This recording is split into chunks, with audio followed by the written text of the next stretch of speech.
సరే, ఈ పూట వర్తమానంలోకి వెళ్తే మనం చదివాం లూకా సువార్త 21వ అధ్యాయము 22-23 వచనాలు చదువుదాం. లేఖనములలో రాయబడినవన్నీ నెరవేరుటకై అవి ప్రతిదండన దినములు. ఆ దినములలో గర్భిణీలకును పాలిచ్చు వారికి శ్రమ, భూమి మీద మిక్కిలి ఇబ్బందియు, ఈ ప్రజల మీద కోపమును వచ్చును. చాలు. లేఖనములలో వ్రాయబడినవన్నీ నెరవేరుటకై అవి ప్రతిదండన దినములు. అదొక మాట గుర్తుపెట్టుకోండి, ప్రతిదండన దినములు. రెండోది, భూమి మీద మిక్కిలి ఇబ్బందియు, ఈ ప్రజల మీద కోపమును వచ్చును.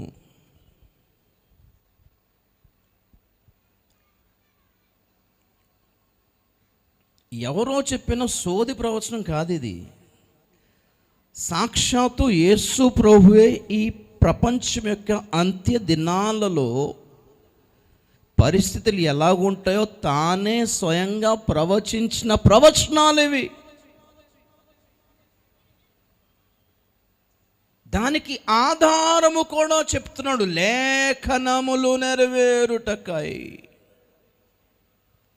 లేఖనాలు చెప్తున్నాయి. ఏం దినములు?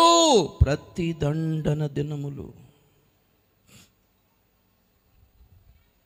యేసు ప్రభు 2000 సంవత్సరాల క్రితం లోకానికి వచ్చినప్పుడు ఆయన బాప్తిజం తీసుకొని పరిశుద్ధాత్మ పొందుకొని 40 దినములు ఉపవాసం ఉన్న తర్వాత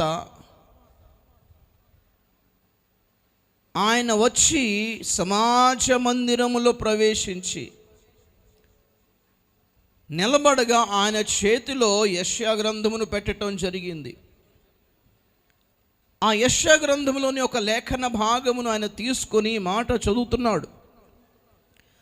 ప్రభువగు యెహోవా ఆత్మ నా మీద ఉన్నది. లూకా సువార్త 4వ అధ్యాయము 18-19 వచనాలు చదువుతారా? లూకా సువార్త 4వ అధ్యాయము 18-19. ప్రభువు ఆత్మ నా మీద ఉన్నది. ప్రభువు ఆత్మ నా మీద ఉన్నది. బీదలకు సువార్త ప్రకటించుటకై. బీదలకు సువార్త ప్రకటించుటకై ఆయన నన్ను అభిషేకించెను. ఆయన నన్ను అభిషేకించెను. చెరలో ఉన్న వారికి విడుదలను, గుడ్డి వారికి చూపును కలుగునని ప్రకటించుటకును, నలిగిన వారిని విడిపించుటకును, ప్రభు హితవత్సరమును ప్రకటించుటకును, ప్రభువు హితవత్సరమును ప్రకటించుటకును ఆయన నన్ను పంపియున్నాడు. ఆయన నన్ను పంపియున్నాడు అని వ్రాయబడిన చోటు ఆయనకు దొరికెను. చాలు. దేవునికి స్తోత్రం చెప్పండి గట్టిగా ఒకసారి, గట్టిగా హల్లెలూయా. గమనించండి నా వైపు చూడొస్తారు. ప్రభువగు యెహోవా ఆత్మ నా మీద ఉన్నది. ఎందుకున్నది అంటే కొన్ని విషయాలు ప్రకటించడానికి. ఏంటేంటి ఆ విషయాలు? చెరలో ఉన్న వారికి విడుదల, బంధకాలు ఉన్న వారికి విడుదల, నలిగిన వారిని బలపరచాలి, గ్రుడ్డి వారికి చూపు ప్రకటించాలి, అండ్ మరి ముఖ్యంగా ప్రభువు హితవత్సరమును ప్రకటించుటకు ఆయన నన్ను పంపియున్నాడు అని ఆ లేఖన భాగములో ఒక చిన్న మాటను ప్రభు దాటి వేసి చదివాడు ఆ రోజు. అక్కడ ఆయన దాటేసిన పదం ఏంటో మనకి యెషయా గ్రంథంలో కనిపిస్తుంది. 61వ అధ్యాయము మొదటి 2 వచనాలు చదవండి. యెషయా గ్రంథము 61 మొదటి 2 వచనాలు. ప్రభువగు యెహోవా ఆత్మ నా మీదికి వచ్చి ఉన్నది. దీనులకు సువార్తమానము ప్రకటించుటకు యెహోవా నన్ను అభిషేకించెను. నలిగిన హృదయము గల వారిని దృఢపరచుటకును, చెరలో ఉన్న వారికి విడుదలను, బంధింపబడిన వారికి విముక్తిని ప్రకటించుటకును, యెహోవా హితవత్సరమును, మన దేవుని ప్రతిదండన దినమును ప్రకటించుటకును. చాలు. డాష్ డాష్ డాష్ డాష్ ఆయన నన్ను పంపి ఉన్నాడు. దేవుని స్తోత్రం చెప్పండి గట్టిగా వస్తారు, గట్టిగా హల్లెలూయా. అన్నీ చదివాడు, చివరి మాట ఒకటే చదవలేదు. ఏంటది? ప్రభువు హితవత్సరమును ప్రకటించుటకును, ప్రభువు ప్రతి దండన దినమును ప్రకటించుటకు ఆయన నన్ను పంపి ఉన్నాడు అని చదవాల్సింది. ప్రతిదండన దినమును అని ఒక్క దానిని ఆయన ఒమిట్ చేసి, కట్ చేసి, ఎడిట్ చేసుకొని హితవత్సరం వరకే ఆగి దానికోసమే నన్ను పంపించాడని చెప్పుకుంటూ వచ్చాడు. స్తోత్రం చెప్పండి ఒకసారి.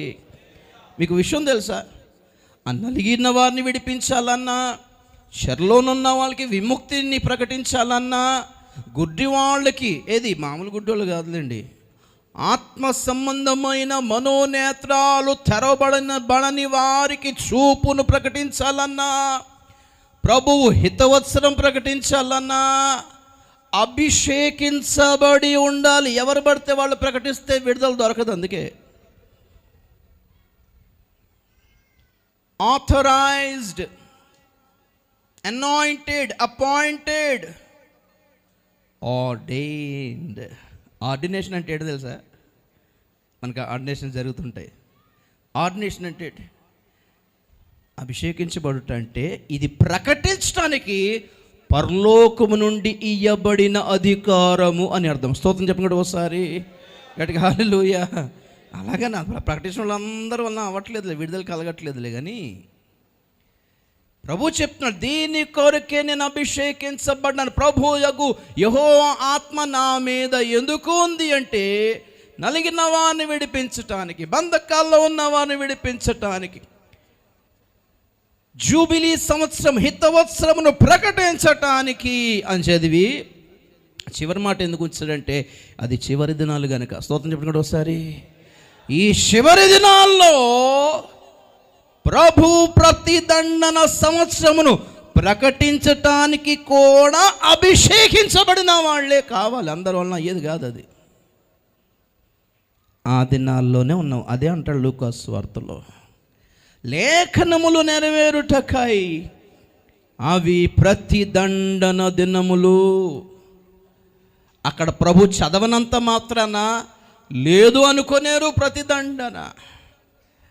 మహాశ్రమల కాలం, ఏదో చిన్న శోధన కాలము, మామూలు శ్రమల కాలము, కష్టకాలము, ఏదో నీళ్లు తాగడానికి నీళ్లు, తినడానికి తిండి దొరకని కేవలం మామూలు కాలం అనుకున్నారా? ప్రతిదండన దినములు. ప్రతిదండన అంటే శిక్ష అండి. శిక్షాకాలం రాబోతుంది. అండ్ మరి ముఖ్యంగా ఈ ప్రజల మీదకి కోపము రాబోతుంది ప్రియులారా. దానినే మహాశ్రమల కాలము అన్నారు. మరి చాలామంది బైబిల్ పండితులు శ్రమల కాలమని మహాశ్రమల కాలమని విభజించారు. మరి అదేంటో మరి. ఏదైతే ఏమైనా సావడానికి పెట్రోల్ పోసుకుని చస్తావా, కిరసనాలు పోసుకుని చస్తావా అంటే ఏదైనా మండడమే. దేవుని స్తోత్రం హల్లెలూయా. ఊరేసుకుని చస్తావా, బావిలో దూకి చస్తావా అంటే ఏం చెప్తావు చెప్పు. శ్రమలైతే ఏంటి, మహాశ్రమలైతే ఏంటి? శ్రమలేరుగా రాని, మహాశ్రమలే రాని, లక్ష్యం ఏంటంటే మానము విడువబడకూడదంతే. మత్తయి సువార్త 20:24-21. మత్తయి సువార్త 24:21.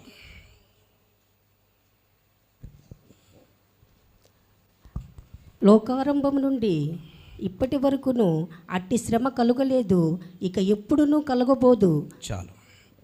లోకారంభము నుండి ఇప్పటి వరకు అట్టి శ్రమ కలగలేదు, ఇక ఎప్పటికీ నీ కలగదు కూడా. ఎందుకంటే మనుషులు ఉండరు. ఇదే లాస్ట్. చూడండి నాకు ఒకసారి.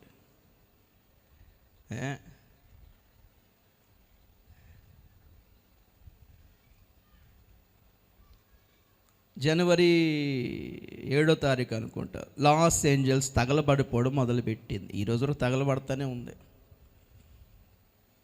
అతి ఖరీదైన ప్రాంతము, హాలీవుడ్ సినీ తారలు నివసించే ప్రాంతము కాలిఫోర్నియా, లాస్ ఏంజల్స్. హాలీవుడ్ సినీ తారలతో పోటీ పడుతూ ఉన్న సెలబ్రిటీ సేవకులు కూడా ఉన్న ప్రాంతము. సెలబ్రిటీ సేవకులు, మామూలు సేవకులు కాదు. మనకు బంజారా హిల్స్ ఎలాంటిదో హైదరాబాద్లో, వాళ్ళకి అలాంటిది అనమాట.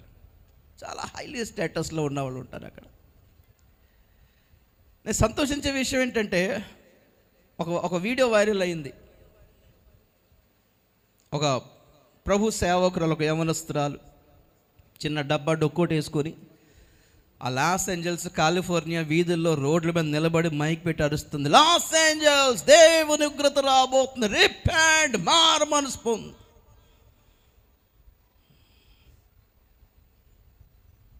వా, ఏం అభిషేకం, ప్రవచనం ఏం కాదులే, హెచ్చరిక అంతే.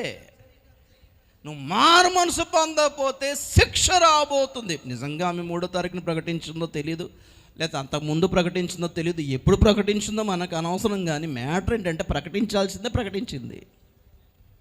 God is going to bless you అని ప్రకటించకుండా అసలుకే కోటీశ్వర్లు అయిపోయి కోట్లకు పడకలు ఎత్తున్న వాళ్ళకి ఇంకా బ్లెస్సింగ్ ఏంటండి? మనం అలాగే ప్రకటిస్తాం. శిక్ష రాబోతుంది, wrath is going to come on you, repent అంటుంది అంతే. బాగా ఆ వీడియోలు చూసుంటారు మీరు. నరకం కంటే తక్కువేం కాదు ఆ మంటలు, ఆ వేదన. కారు చిచ్చు రగిలి సుడిగాలి తెలుసా మీకు? గాలి సుడి తిరుగుతుంది, అలాగా అగ్ని సుడి తిరుగుతుంది అక్కడ. అగ్ని సుడులు, ఫైర్ టోర్నేడోస్ అంటారు దాన్ని. దేవుని ఉగ్రత రాబోతుంది, జాగ్రత్త అని అక్కడ ప్రకటిస్తుంటే మనోళ్ళు ఏం వైరల్ చేశారు తెలుసా? దేవుని మహాకం బట్టి ఒక ఎర్ర ఇల్లు కాలేదు, అది క్రైస్తవుడిదంట. వాము, ఏదో ఎర్ర ఇల్లు కాలేదంట, అదొక క్రైస్తవుడి ఇల్లు అంట, లేకపోతే ఒక సేవకుడి ఇల్లు అంట. మరి అక్కడ పక్కన చర్చే కాలిపోయింది ఏకంగా. ఇలాంటి ఫేక్ ఏఐ ద్వారా జనరేట్ అయిపోయిన ఫోటోలతోటి మనోళ్ళు వైరల్ చేసుకుంటూ తిరుగుతారు. జనరల్గా చాలామంది సినీ తారల ఇల్లులు కూడా కాలేదు, అందరిది కాలేదులే. చాలామందిది కాలింది, కొందరిది కాలేదు. సినీ తారల ఇల్లులు కాలేదు, చాలామంది క్రైస్తవుల ఇల్లులు కూడా కాలేదు. పెద్ద విషయం కాదు. విషయం ఏంటి అంటే ఎంత ఉగ్రతలో కూడా మారు మనసు రావట్లేదు. అద్భుతాలే చూసుకుంటున్నారు చూడు. ఇది మన దౌర్భాగ్యం ఏంటంటే, మన దేశ సేవకుల దౌర్భాగ్యం ఏంటంటే హెచ్చరికలు, ప్రతిదండన ఎప్పుడు ప్రకటించరు వీరు ప్రకటించినంత మాత్రాన బైబిల్లో లేదు అనుకుంటే ఎలాగా? అవి ప్రతిదండన దినములు. ఎలాగంటే మీరు చదవలేదేమో, లేఖనాలు చెప్తున్నాయి అంటున్నాడు ఆయన. మీకా గ్రంథం 3వ అధ్యాయం 8వ వచనం చదవండి ఒకసారి. నేనైతే యాకోబు సంతతి వారికి తమ దోషమును, ఇశ్రాయేలులకు తమ పాపమును కనపరచుటకై యెహోవా ఆత్మావేశము చేత బలముతోనూ తీర్పు తీర్చు శక్తితోనూ ధైర్యముతోనూ నింపబడిన వాడనై ఉన్నాను. స్తోత్రం చెప్పండి ఒకసారి. ఈ ధైర్యం ఉందా? ఈ అభిషేకం ఉందా? ఈ శక్తి ఉందా? దుర్మార్గులకి సహితము ఆశీర్వాదాలు ప్రకటించే వారిని నేను అడుగుతున్నాను, ధైర్యం ఉందా? యెహోవా ఆత్మ నిజముగా పరిశుద్ధాత్మ పొందిన వారైతే దుర్మార్గతను విడిచిపెట్టినట్లు వారి దోషములు వెల్లడి చేసేవారై ఉండాలి ఇటువంటి సేవకులు.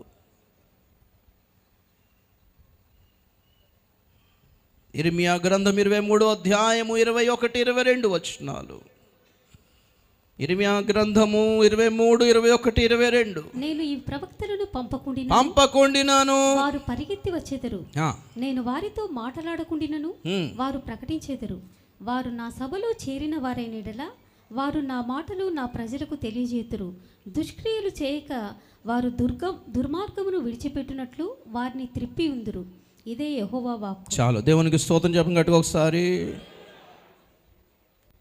వారు నేను పంపిన ప్రవక్తలైన అయ్యున్న ఎడలా, నన్ను అడిగి వెళ్ళిన వాళ్ళైన ఎడలా, వారు నా సభలో చేరిన వారైన ఎడలా, అంటే నా టీములోని ప్రవక్తలైన ఎడలా, వారు నేను ఏర్పరచుకున్న సేవకులైన ఎడలా, జనుల దుర్మార్గతను విడిచిపెట్టినట్లు వీరు వారికి నా మాటలు, నా గద్దింపుతో కూడిన మాటలు, నా హెచ్చరిక మాటలు వారికి తెలిపి ఉండేవారు.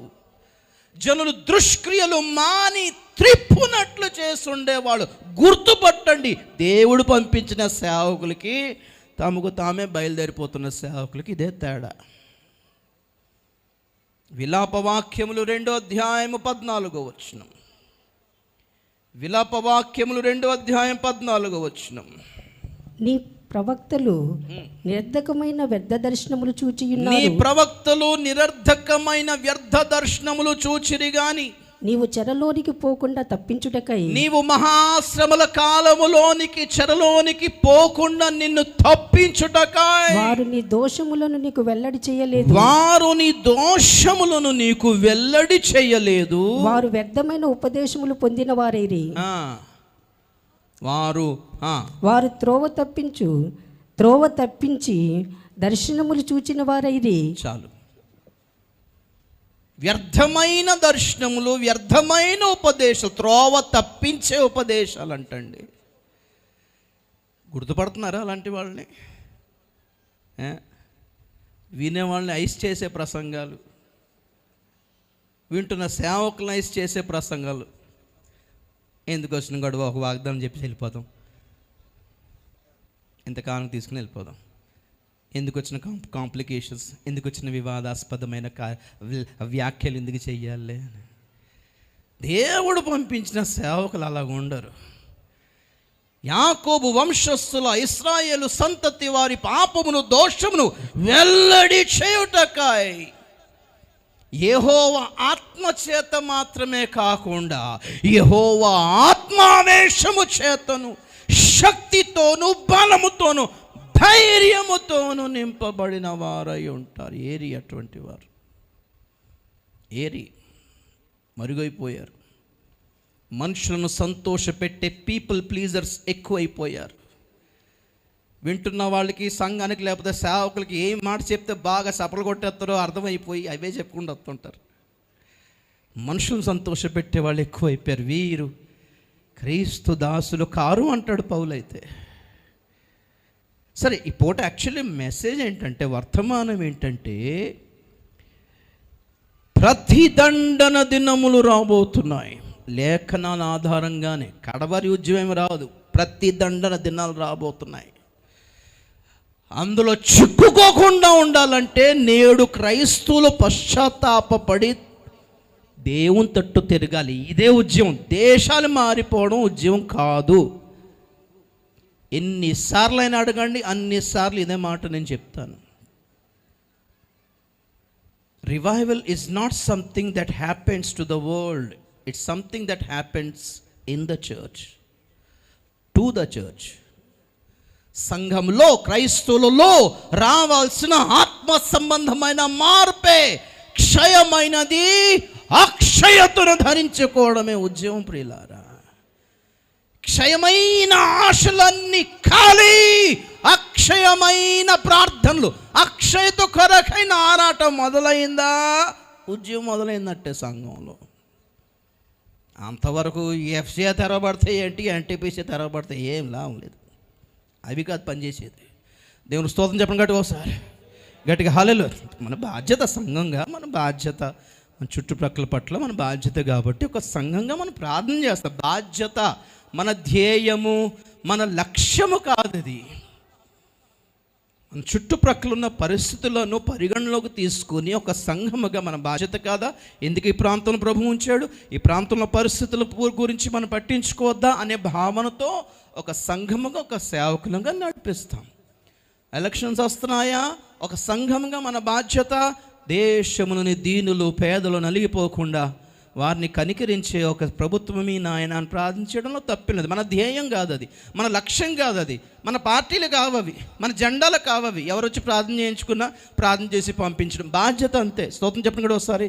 అవి లక్ష్యాలు కావు, దాని కొరకు మనల్ని ఎన్నుకోలేదు ప్రభు. అవి మన ఎయిమ్స్ కావు. మన లక్ష్యము, మనం వెళ్ళాలి, మనతో పాటు నలుగురిని తీసుకెళ్ళాలి. స్తోత్రం చెప్పండి ఒకసారి గట్టిగా హల్లెలూయా. సో భవిష్యత్ ఏంటి? మహాశ్రమలు. లాస్ ఏంజల్స్ కాలిపోయింది, ఇళ్ళు కాలిపోయాయి.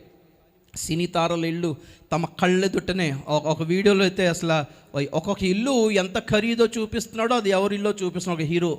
అంతకుముందు ఎంత బాగుండేది, ఇప్పుడు అలాగుంది, ఇప్పుడు అలా కాలిపోతుంది, ఇంత ముందు ఎలాగుండేది, ఇప్పుడు అలా కాలిపోతుంది, మొత్తం చూపిస్తున్నాడు. ఇందులో విశేషం ఏంటంటే మనుషులు చావలేదు, మహా అయితే 40 మంది చచ్చిపోయారులే. దేవుని వార్నింగ్లు భలేగా ఉంటాయి కదా. వీళ్ళు కాలిపోవడం కళ్ళారా చూస్తారు. చిన్న ఎగ్జాంపుల్స్ ఇవన్నీ. ప్రకటన గ్రంథం 18వ అధ్యాయము 15 నుంచి అనుకుంటా. ప్రకటన గ్రంథము 15 నుంచి.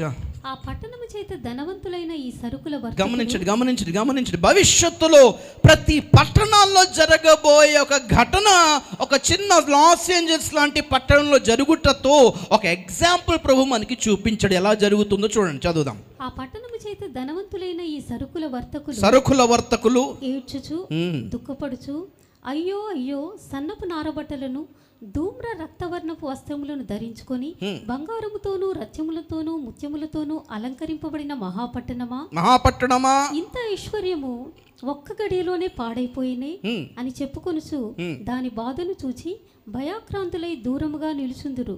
ప్రతి నావికుడును ఎక్కడికైనాను సబురు చేయి ప్రతివాడును ఓడవారును సముద్రం మీద పనిచేసి జీవనం చేయి వారందరూ దూరముగా నిలిచి దాని దహన ధూమమును చూచి ఈ మహాపట్టణముతో సమానమైనదేది అని చెప్పుకొనుచు కేకలు వేసి తమ తలల మీద దుమ్ము పోసుకొని ఏడ్చుచు దుఃఖించుచు, అయ్యో అయ్యో, ఆ మహాపట్టణము, అందులో సముద్రం మీద ఓడలు గల వారందరూ దాని అందలి అధిక వ్యయము చేత ధనవంతులైరి, అది ఒక్క గడియలో పాడైపోయినే అని చెప్పుకొనుచు కేకలు వేయుచుండి. సేమ్ ఇదే జరిగింది అక్కడ. చూడండి ఒకసారి. లాస్ ఏంజల్స్ కూడా సముద్రం పక్కన ఉన్న పట్టణమే. హలో, టోక్యో నగరం సముద్రం పక్కన ఉన్న పట్టణమే. దుబాయ్ సముద్రం పక్కన ఉన్న పట్టణమే. దుబాయ్ దగ్గర ఉన్న పామ్ ఐలాండ్ సముద్రం పక్కన ఉన్న పట్టణమే. ప్రపంచంలో అతిగా ధనవంతులైన పట్టణాలన్నీ సముద్రం పక్కన ఉన్న పట్టణాలే. ముంబై సముద్రం పక్కన ఉన్న పట్టణమే. కోల్కతా, చెన్నై సముద్రం పక్కన ఉన్న పట్టణమే. సముద్రం పక్కనున్న ధన సంపన్నమైన దేశాలు పట్టణాల యొక్క గతి ఎలా ఉంటుందో చిన్న ఎగ్జాంపుల్ చూపించాడు ప్రకటన గ్రంథం 18వ అధ్యాయంలో. భవిష్యత్తులో తారాస్థాయిలో జరగబోతుంది. అందాక మీకు నాకు హెచ్చరిక కలుగునట్లుగా చిన్న ఎగ్జాంపుల్ దేవుడు చూపించాడు. అందులో గొప్ప విషయం చెప్పాను కదా, మనుషులు చావలేదు, వాడు పక్కకి జరిగి అయ్యో అయ్యో అయ్యో అని తమ కళ్ళెదుట కాలిపోతున్న కొన్ని దశాబ్దాలుగా వాళ్ళు చేసిన పని వలన, వర్తకపు పని వలన సంపాదించిందంత ఒక్క క్షణంలోనే కాలి బూడిదవడం చూస్తున్నారు. ఎంతకంటే దారుణమైన విషయం ఏంటి చెప్పనా? ఇలాగ కారు చిచ్చంటుకొని కాలిపోకముందు అనగా జనవరి నెలకు ముందు ఇంచుమించు అక్టోబర్ నవంబర్ నెలలోనే ఆ ప్రాంతంలో ఉన్న వారి యొక్క ఇన్సూరెన్స్ కంపెనీలు ఇన్సూరెన్స్ క్యాన్సిల్ చేసిందంట, ఇది మీకు వర్తించదు అని. ఎంత కుట్రో చూస్తున్నారా? కనీసం ఇన్సూరెన్స్ ఉంటే ఏం జరిగేది? కాలిపోయినా మళ్ళీ గవర్నమెంట్ ఇవ్వాల్సి వచ్చేది. అయ్యో మీకు ఇల్లులు కాలిపోయినాయో పర్లేదు నేను కట్టి పెడతాను అన్నాడు ట్రంప్. ఏమైనా అన్నాడు? దానికి స్టేట్మెంట్ ఏమైనా ఇచ్చాడు? ఏం లేదు బ్రదర్.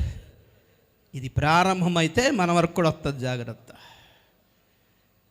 ఏం ఆస్తులు చూపిస్తున్నారు దేవుని ఆశీర్వాదాలని మురిసిపోతున్నారో, ఏ భూములు స్థలాలు చూపించి మురిసిపోతున్నారో, ఏ జాబులని ఇన్సూరెన్స్ అని మురిసిపోతున్నారో, ఏ ఖరీదైన బట్టలు పండగకేసుకొని వచ్చి చూపించుకుంటున్నారో, అన్నీ కాలిపోతాయి బ్రదర్ సిస్టర్.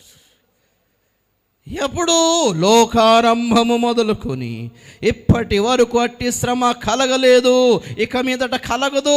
ఎందుకంటే అదే లాస్ట్, దానికే సర్వనాశనం అయిపోవడం. భూమి మీద మిక్కిలి కోపము లాంటి దినాలు రాబోతున్నాయి. మహానాశనము రాబోతుంది. ప్రతి దండన దినాలు రాబోతున్నాయి.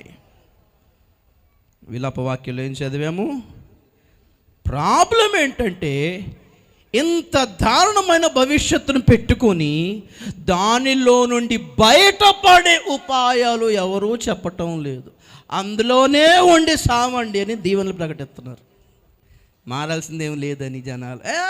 దేవుడు God bless you, God is going to prosper you, అభివృద్ధి, విస్తరణ, ఇలాంటి పదాలు మాట్లాడుతుంటే మనకి సరదా ఎక్కువైపోతుంది. ఈ అబద్ధాలు నెరవేరో బ్రదర్ సిస్టర్, చూసుకోండి, మీరు రాసి పెట్టుకోండి అవసరమైతే.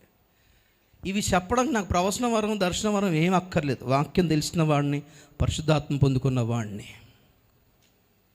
మహాశ్రమలు రాబోతున్నాయి. అందులో చిక్కుకునేది ఎవరో కొందరి కొందరి జీవితాలు ఎలా చిక్కుకుపోతాయి అందులో చెప్పేసి ముగిస్తాను. మొదటిగా ఆమోసు గ్రంథం 6వ అధ్యాయం 1వ వచనం చదువుదాం. ఆమోసు గ్రంథం 6వ అధ్యాయం 1వ వచనం. సియోనులో నిర్విచారముగా ఉన్న వారికి శ్రమ. సియోనులో నిర్విచారముగా ఉన్న వారికి శ్రమ. షోమ్రోను పర్వతముల మీద, షోమ్రోను పర్వతముల మీద నిశ్చింతగా నివసించు వారికి శ్రమ. నిశ్చింతగా నివసించు వారికి శ్రమ. ఇశ్రాయేలు వారికి విచారణకర్తలై, జనములలో ముఖ్య జనమునకు పెద్దలైన వారికి శ్రమ. చాలు, దేవునికి స్తోత్రం చెప్పండి ఒకసారి. షోమ్రోనులో నిశ్చింత గలవారుగా ఉన్నారు వారికి శ్రమ అంటే మనకు అర్థమైపోతుంది. సమస్య ఏంటంటే సియోనులో కూడా నిర్విచారంగానే ఉన్నారంట. మరి ఎవరు వీళ్ళంతా? నా చూడండి ఒకసారి. సియోను అంటే ఆత్మ సంబంధమైన పరిశుద్ధుల సంఘం. స్తోత్రం చెప్పండి కూడా ఒకసారి. షోమ్రోను అంటే నామకార్థమైన క్రైస్తవుల సంఘం. నామకార్థ క్రైస్తవులు చల్లబడిపోయి లోకంలో పడ్డారంటే ఓకే అనుకోవచ్చు. పాపం వాళ్ళకి లోతైన సత్యాలు తెలియదులే, ఏం చేస్తాం, వాళ్ళని తప్పు పట్టలేము. వాళ్ళ సేవకులు వాళ్ళకి చెప్పలేదు కాబట్టి వదిలేద్దాం. సియోను ప్రతిష్ట, మంట, వైరాగ్యము, వేరుపాటు అనే పదాలను నమ్ముకొని నిలబడిన వాళ్ళకు కూడా ఈ దినాలలో చాలా నిర్విచారంగా ఉన్నారంటండి. They don't care. నిర్విచారం అంటే దేని కొరకైనా విచారం ఉండాలి మనకి. దేని కొరకైనా విచారం ఉండాలి. చాలాసార్లు చదివే మనం. యెరూషలేము దేవాలయము దేవుడు విడిచిపెట్టేస్తూ నేను వెళ్ళిపోతున్నానని బయలుదేరితే ఈ హెజ్కేలు పాపం ఏడుస్తాడు. అలాగనకు ప్రభువా, నువ్వు వదిలేస్తే ఎలా నాయన, నువ్వు విడిచిపెట్టేస్తే ఎలా తండ్రి అని పాపం మనలాగే విజ్ఞాపన వీరులు ఉంటారు కొంతమంది. ఓ నాయన, ప్రభు అంటాడు, అరే నేను ఒక నిర్ణయం తీసుకుంటున్నానంటే దానికి ముందు వెనక ఆలోచిస్తాను నాన్న. హెజ్కేలు నువ్వు అలా ఫీల్ అయితే ఎలాగా? అందరిలాగా అటు నుండి ఆలోచించుకో, ఇటు నుండి కూడా కొంచెం ఆలోచించు. వాళ్ళ సైడ్ నుంచి కాదు, నా సైడ్ నుంచి కూడా ఒకసారి చూడు నేను ఏం ఫీల్ అవుతున్నానో. అంత ఘోరం జరిగిందంట ప్రభు అంటే. ప్రభు అంటాడు అక్క కాదు, నిన్ను ఎత్తికొని తీసుకెళ్ళి దేవాలయంలో ఏం జరుగుతుందో చూపిస్తానని తల వెంట్రుకల చేత పట్టి పైకి ఎత్తి దేవాలయము బయట ఒక గోడ సందు, బద్దలైన ఒక సందులో నుంచి చూపించాడంట. ఇందులోంచి తొంగు చూడు అంటే అందులో ఘోరమైన తొంగి చూస్తూ ఘోరమైన కార్యాలు జరుగుతున్నాయి దేవాలయం లోపల. ఆయన ఇలాగ అవుతుందంటే ప్రభు, ఇంత ఘోరం అవుతుందా అంటే, ఇదేం చూసావు నాన్న, దీనికి ఎలాగైపోయి హార్ట్ బీట్ పెరిగిపోతే ఎలాగ నీకు ఇంకోటి చూపిస్తాను. మరలా జుట్టు పట్టుకొని పైకి లేవనెత్తి ఇంకో దిక్కును చూపి ఇందులో చూడేం జరుగుతుందంటే ఆ గోడ నిండా బూతు బొమ్మలు ఉన్నాయి. బయటికి బాగా పరిశుద్ధంగా కనపడుతున్నారు ప్రభు వీళ్ళంతా. మరి అదే మరి లోపల నువ్వు చూడవు కదా, నేను చూస్తాను కదా. ఇదేం చూసావు, ఇంకా చూపిస్తాను. మళ్ళా ఎత్తి ఇంకో దగ్గర నుంచి చూపిస్తే వెంట్రుకలు విడబోసుకొని తమ్ముజు గురించి ఏడ్చే స్త్రీలు కనిపించారట. దేనికోసం ఏడవాలి, దానికోసం ఏడ్తలేరు వీళ్ళు. ఇది కాదు, ఇంకో చోటుకి వెళ్తే సూర్య నమస్కారం చేస్తారంట. అక్కడ యోగాలు, సూర్య నమస్కారాలు, యోగాశ్రమాలు, ప్రకృతి వైద్యం. క్రైస్తవులు అప్పుడు ఈ హెజ్కేలు పక్కకి వెళ్ళిపోయి ఏడుస్తూ ఉంటే ప్రభు అంటాడు, అయిందా అని ఖడ్గము చేత పట్టుకొని ఉన్న 7 దూతలను పిలిచాడు. పిలిచి, ఒక్కసారి ఆగండి, నరకుదురు ఆగండి అని సిరాబుడ్డి చేత పట్టుకున్న ఇంకొక మహిమగల దూతను పిలిచి, ఫోన్లో మనవాడు ఏడుస్తున్నాడు హెజ్కేలు, నేను మరీ అంత కఠినంగా కనబడను ఎలా? నేను కూడా కనికరం గల దేవుణ్ణే, కృప చూపించే దేవుణ్ణే. ఒక్కడన్నా తిన్నంగా ఉంటే ప్రళయం రప్పించి నోవహు కాలంలో అందరం నాశనం చేసినా నోవహు లాంటి రక్షించుకున్నాను కదా, మరి అది గుర్తు రావాలి కదా. నేను కనికరించే దేవుని కూడా అని తెలియాలి కాబట్టి ఒక్క ఆప్షన్ ఇస్తున్నాను. ఎంత ఘోరమైన నీచ కార్యాలు జరుగుతుంటే కనీసం ఆపలేకపోయినా జరుగుతున్న దాన్ని చూసి గుండెలు బాదుకొని రోదిస్తూ విలపిస్తున్న వారి నుదుటిన ఈ గుర్తు వేయండి సిరాబుడ్డితో అని దూతను పంపించాడు. నాశనం రాకముందు, తీర్పు రాకముందు ఒక్కటే ఆప్షన్, మనము పరిస్థితులను మార్చలేకపోయినా దానితో ఏకీభవించకుండా ఉంటే చాలు. దేవునికి కావాల్సినది ప్రియులారా. సమాజాన్ని మార్చలేము, ఈ కుళ్ళు కుతంత్రాలని దౌర్జన్యాన్ని మార్చలేకపోవచ్చు. కానీ ఎందుకు నోవహుని ఇష్టపడ్డాడు? నోవహు నువ్వేం చేస్తున్నావయ్యా, అందరినీ మార్చుకోవద్దా అన్నాడా? నువ్వు వేరై ఈ తరము వారికి వేరైనందుకే నీతిమంతుడు ప్రియులారా. అన్నీ మార్చేస్తాం అనుకుంటున్నారా పాపం. కానీ నేనంటే మళ్ళీ ఏం చేయమంటారు, ఖాళీ కూర్చోమంటారు అని కొందరు కామెంట్లు. చేయండి, మీకు చేతనం చేయండి. నేనంటాను మీ ప్రాంతంలో మిమ్మల్నే మార్చలేదు, ఏ లోకాన్ని మార్చేస్తారట. మరేంటి మరి? ఒక కొడుకుని సేవకు అప్పగించింది లేదు, ఒక కూతుర్ని సేవకు పంపించగలిగింది లేదు, ఒక దశంభాగాలు సరిగ్గా ఇవ్వడం రాదు. ప్రార్థనతో మార్చేస్తారని మీరు మారండి, నేను ముందు మారాలి. మనం మారితేనే మన ప్రార్థనలో బలం ఉన్నట్టు. దేవుని స్తోత్రం. హల్లెలూయా. మనం మారకుండా, మన కుటుంబాలు మారకుండా, మన సంఘంలోనే మారకుండా సమాజంలో ప్రభావితం చేయలేం బ్రదర్ సిస్టర్. విలపించు. చదువుతాం మాట. యెహెజ్కేలు గ్రంథం 9వ అధ్యాయము 4 నుండి 3 నుండి అంటే చదవండి. ఇశ్రాయేలు దేవుని మహిమ తానున్న కెరూబులపై నుండి దిగి మందిరపు గడప దగ్గరకు వచ్చి నిలిచి అవిసెనార పట్ట ధరించుకునిన్న లేఖకుని సిరాబుడ్డి నడుమునకు కట్టుకునిన వానిని పిలువగా యెహోవా యెరూషలేమును ఆ పట్టణములో ప్రవేశించి చుట్టూ తిరిగి దానిలో జరిగిన హేయకృత్యములను కూర్చి మూలుగులిడుచు ప్రలాపించుచున్న వారి లలాటముల గుర్తు వేయుమని వారికి ఆజ్ఞాపించి. చాలు. దేవునికి స్తోత్రం చెప్పడం. ఒకసారి యెరూషలేములో జరుగు హేయ కృత్యములను గూర్చి మూలుగులిడుచు ప్రలాపించుచున్న వారి లలాటం అంటే నుదురు నా గుర్తు వేయుమని చెప్పాడంట. ఏం కావాలి? నా చూస్తున్నారా? వాట్? ఏకీభవించకుండా నువ్వు పక్కకు జరిగి కనీసం ఏంటయ్యా అయ్యా ఏంటి పనులు అనేవాళ్ళు కూడా లేరంటండి. నోబడి. ఆపగలిగిన వాళ్ళు లేరు, ఫీల్ అయ్యేటోళ్ళు కూడా లేరా? బాధపడేవాళ్ళు లేరా? ఇంత ఘోరం చేస్తున్నారంటయ్యా అని అడిగిన వాళ్ళు కూడా లేరు. ఒక్క యెహెజ్కేలు మాత్రమే ఆడడం చూసాడంట దేవుడు. స్తోత్రం చెప్పండి గట్టి ఒకసారి. ఆ తర్వాత చదువుదాం. తర్వాత ఏం జరిగింది? నేను వినుచుండగా వారికి ఇలాగు సెలవిచ్చెను, మీరు పట్టణములో వాని వెంటపోయి నా పరిశుద్ధ స్థలము దగ్గర మొదలుపెట్టి కటాక్షమైనను కనికరమైనను లేకుండా అందరినీ హతము చేయుడి. అందరూ నశించినట్లు ఎవరిని విడిచిపెట్టక పెద్దవారిని చిన్నవారిని కన్యకలను పిల్లలను స్త్రీలను చంపవలెనను గాని ఆ గురుతు ఎవరికుండునో వానిని ముట్టకూడదు. వారు మందిరము ముందునున్న పెద్దలను హతము చేయ మొదలు పెట్టగా చాలు. పెద్దలు నా చూడండి, పెద్దలు చిన్నలు కాదు, చిన్నల అమాయకులు. వాళ్ళకి తెలియదు, వాళ్ళు ఎందుకు చచ్చిపోతున్నారు వాళ్ళకి తెలియదు. పెద్దలు చేసిన దోషం, పెద్దలు చేసిన నిర్లక్ష్యం, పెద్దలు హెచ్చరిక చేయలేదు. పెద్దలకు తెలుసు కానీ పట్టించుకోలేదు. పెద్దలను ఫస్ట్ థింగ్ ఏంటంటే పరిశుద్ధ స్థలము దగ్గర మొదలుపెట్టిన తీర్పు లోకం మీదకి కాదు, దేవుని ఇంటి ఉద్ధారం అవుతుంది. లోకం మీదకి కాదు. ఈ ప్రళయాలు, ఈ అగ్ని, ఈ గాజా వారికి తిండి లేకుండా చేసినందుకు అమెరికా మీద దేవుడు ఇచ్చిన శిక్ష, ఈ పిచ్చి వైరల్ అయిపోయినాయని నమ్మకండి మీరు. దేవుని శిక్షలు రాలేదు. ఇంక ఇలా రావు. అక్కడితో కాదు, ఎక్కడితో స్టార్ట్ అవుద్ది. మీ దగ్గర నా దగ్గరే స్టార్ట్ అవుద్ది. దేవుని ఉగ్రత, దేవుని శిక్ష లాస్ ఏంజల్స్ కాలిపోయినట్టు ఉండదండి. టర్కీ భూకంపం లాగా ఉండదు బ్రదర్ సిస్టర్. వాయనాడులో మునిగినట్టు ఉండదు, విజయవాడలో మునిగినట్టు ఉండదు. ఇవి దేవుని శిక్షలు కావు, మనుషులు చేసిన కార్యాల పర్యవసానం ఇదంతా.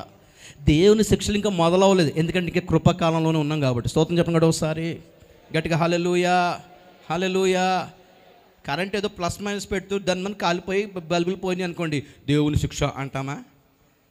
ఎక్కడో కలపాల్సిన దగ్గర పొరపాటు వలన కలిగే పర్యవసానాలు ఇవన్నీ. ఏదో మందు వాడాం, అది పడలేదు, మొత్తం బాడీ అంతా ఎలర్జీ అయిపోయింది, మరలా హాస్పిటల్లో జాయిన్ అయ్యాము. దేవుని శిక్ష కాదు. పడకూడదు ఏదని, తినకూడదు ఏదో, పడకూడదు ఏదో పడితే శరీరంలో రియాక్షన్ వస్తుంది. ఒకడు తాగేసి బైక్ స్పీడ్గా నడిపి దేనికో గుద్దేశాడు, 2 కాళ్ళు ఇరిగిపోయినాయి. దేవుని శిక్ష అంటావా? ఆడు తాగి పక్క గుద్దేసుకున్నాడు. దానికి దాంట్లో దేవుడు ఎందుకు దూరుతాడు? గుర్తుపెట్టుకోండి, ప్రతిదీ దాంట్లో భూమి మీద జరిగే ఈ వైపరీత్యాల వెనకాల దేవుడు లేడు. దేవుడు మొదలు పెడితే ఇలా ఉండదు, చచ్చిపోతే బాగుంటుంది అనుకుంటారు. దేవుని శిక్షలు మొదలు పెడితే చావు కోసం అడుక్కుంటారు బ్రదర్ సిస్టర్, తప్పించుకోవడానికి ప్రయత్నం చేయరు. అది మహాశ్రమల కాలం. That is the great tribulation. You will beg to die. చచ్చిపోవడానికి అడుక్కుంటారు తెలుసా. ఇది కాదు, ఇక్కడికి కనీసం చావైనా దొరుకుతుంది. ఈ ప్రళయాల్లో చావైనా దొరుకుతుంది బ్రదర్ సిస్టర్. మహాశ్రమల కాలం ఎలాంటిది అంటే సంఘముతో మొదలవుద్ది, పరిశుద్ధ స్థలముతో మొదలవుద్ది, పెద్దలతోనే మొదలవుద్ది. ఆ తర్వాత వృద్ధులు, సీనియర్ సిటిజన్స్ అని వదిలేస్తాడా? పోన్లేండి, సీనియర్ సిటిజన్ కాబట్టి, రిటైర్మెంట్ అయిపోయింది కాబట్టి వదిలేస్తాడా? లేడీస్ అని వదిలేస్తాడా? పెద్దవారు, వృద్ధులు, కన్యకులు, స్త్రీలు, పురుషులు అండ్ బాధపడాల్సింది ఏంటంటే మీ పిల్లలు కూడా మహాశ్రమల కాలం పాలవుతారు తల్లిదండ్రులు చేసిన దోషం వలన. ఎందుకు అంటే నిర్విచారం కదా. యూ డోంట్ కేరా. ఇంత ఘోరం జరుగుతుందని అడిగిన వాళ్ళు లేరే. అడిగిన వాళ్ళు లేకపోగా మళ్ళీ దీవెన ప్రసంగాలు ఎక్స్ట్రా మనకి. 2వ పేతురు పత్రిక 2వ అధ్యాయం 6-7 వచనాలు, లేకపోతే 7-8 వచనాలు చదువుదాం. 2వ పేతురు. దుర్మార్గుల కామ వికార నడవడి చేత బహు బాధపడిన నీతిమంతుడగు లోతును తప్పించెను. ఒక్కసారి 6 నుంచి చదువుతారా? చదివేస్తే బాగుంటుంది. మరియు ఆయన సొదొమ గొమొరలను పట్టణములను భస్మం చేసి ముందుకు భక్తిహీనులకు వారికి, భవిష్యత్తులో భక్తిహీనులకు వారికి వాటిని దృష్టాంతముగా వాటిని ఎగ్జాంపుల్ గా ఉంచెను. వాటికి నాశనము విధించి దుర్మార్గుల కామ వికారమైన నడవడి చేత బహు బాధపడిన నీతిమంతుడగు లోతును తప్పించెను. ఆ నీతిమంతుడు వారి మధ్యన కాపురం ఉండి తాను చూచిన వాటిని బట్టి వినిన వాటిని బట్టి వారి అక్రమమైన క్రియల విషయములో దినదినము నీతిగల తన మనస్సును నొప్పించుకొనుచు వచ్చెను. దినదినము నీతిగల తన మనస్సు నొప్పించుకొనుచు వచ్చెను. అయిపోయిందా? స్తోత్రం చెప్పండి గట్టిగా ఒకసారి. 8వ వచనం. ఆ నీతిమంతుడు వారి మధ్యను కాపురముండి తాను చూచిన వాటిని బట్టి వినిన వాటిని బట్టి వారి అక్రమమైన క్రియల విషయములో దినదినము నీతిగల తన మనస్సును నొప్పించుకొనుచు వచ్చెను. చాలు. జనరల్గా ఆలోచిస్తే పాపం లోతు చేసిన నీతి కార్యాలు ఏమి లేవులే. అబ్రహాను విడిచిపెట్టి సొదొమకి వెళ్ళడమే పెద్ద పొరపాటు. ఆస్తి కోసం గొడవపడడం 2వ పొరపాటు. తన సేవకుల పక్షంగా అబ్రహాంతో గొడవపడడం 3వ పొరపాటు. అబ్రహాం వెళ్ళిపోమనగానే వెళ్ళిపోవడం 4వ పొరపాటు. పోయి సొదొమని ఎన్నుకోవడం 5వ పొరపాటు. ఇలా చెప్పుకుంటే పెద్ద లిస్టు. అయినా దేవుడు నీతిమంతులని ఇష్టపడ్డాడు. దేన్ని బట్టి అంటే ఆ సొదొమ గొమొరలో జరిగిన దుర్మార్గపు కామ వికార యుక్తమైన నడవడి, ఆ అశ్లీలత, ఆ పోర్నోగ్రఫీ, ఆ బూతు దరిద్రం బతుకులన్నింటినీ చూచి తన కుటుంబం ఏకీభవించిందేమో ఆ సమాజంతో. కానీ ఈ లోతు ఏకీభవించకుండా ఉండడమే కాకుండా జరిగిన కార్యాలు చూచి రోజు గుండె నొప్పి వచ్చేస్తుందంట. ఆయనకి హార్ట్ పెయిన్ అయిపోయిందంట. బీపీ ఉత్తునే రాదు, బీపీ గురించి కాదు, మసాలా ఎక్కువయ్యి కాదు, చేసిన కార్యాలు చూచి అందరూ ఒకటైపోవడం వలన ఏమి అనలేక ఇక్కడ హార్ట్ పెయిన్ వచ్చేస్తుందంట ఆయనకి. దాన్ని దేవుడు ఏమన్నాడు తెలుసా? నీతిగల మనసు. స్తోత్రం చెప్పండి కూడా ఒకసారి. పెద్ద నీతి ఏం చేయక్కర్లేదు, నువ్వు ఫీల్ అయితే చాలు ఇవన్నీ చూచి. అందుకే తప్పించాడంట, వట్టిగా ఏం కాదు. అక్కడ అబ్రహాం ప్రార్థన చేసినా ఇక్కడ మన అర్హత కూడా ఉండాలి. ఒకటి వట్టిగా ప్రార్థన చేస్తే పనులు అయిపోవు. స్తోత్రం చెప్పండి గట్టిగా ఒకసారి.